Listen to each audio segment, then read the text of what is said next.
Man, you guys today are still continuing to make the bad financial decisions. And I'm seeing a lot more posts like this on all social media platforms. This one in particular is in Reddit, the adulting thread. And we're going to go right into it as to why this is such a problem for me today.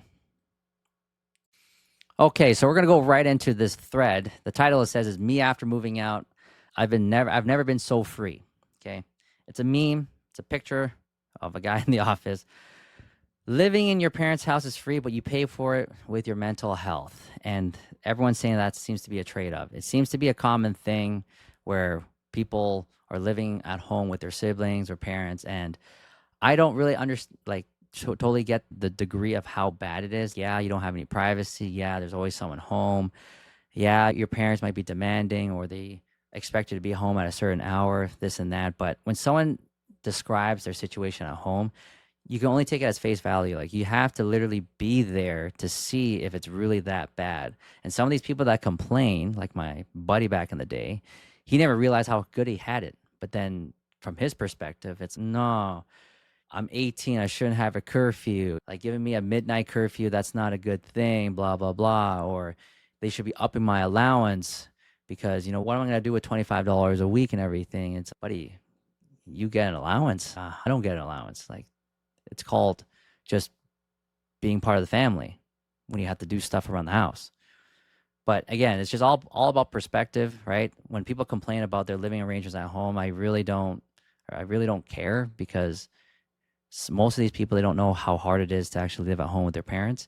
And I chose to live at home with my parents because it allowed me to buy my first investment property by living at home. And not just one, I scaled up to 5. And this is back in 2013. So it's not really, I bought it during the 90s where properties were really cheap. No, it was still a struggle to get my first property deal. But anyways, we're going to get into it, where the average person today is cheering on each other that, yeah, for the sake of your mental health, I'm going to go down to this little reply here. I moved out alone 5 months ago, and it's still so bittersweet. Love having my own space that I can finally keep clean, but I miss coming home to people. And I'm not going to read that last part, but you can pretty much see it, right? So they're complaining that it's still a struggle financially to maintain this place. And I'm like, that's the trade-off. Sorry, you don't get both, right? If you're choosing to move out, it's going to be a financial stress for you. Own it, right? You don't get to complain about, oh, if only my parents were better and everything. No, you know the cards you were dealt with, and you played it by moving out. And the only way that I would support the decision for you to move out of your parents' place is if you have a financial plan, which is, yeah, I'm going to pay $1,500, but my net income is $5,000. Yes, it eats a lot into my income and everything, but if I keep my expenses low, I don't drive, right? I take the TTC or I carpool with people and everything, and I manage to park $2,000, $2,500 into my stock portfolio, grow that to at least 100,000, and then make my next move and everything. Great. You have a plan. You know what you're doing. But a lot of these people, they go with the idea of, you know what, I need it for my mental sanity and everything, and like I need my own space, but they don't have a financial goal in mind. You guys are planning to fail, and it shows in the numbers. I'm sorry. You guys are going to be commenting down below, like saying, oh, you don't know what you're talking about, this and that. I do know. Okay. 60% of you guys barely have $5,000 to your name. And out of that 60%, 30% of you guys are living paycheck to paycheck. And the people that are above 60%, it's just all in savings.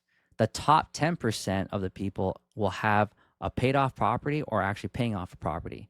So the vast majority of you guys will never know what it's like to actually own your place. That's a sad reality right now. And if you guys don't play within the reality of today's market, you guys are never going to get ahead.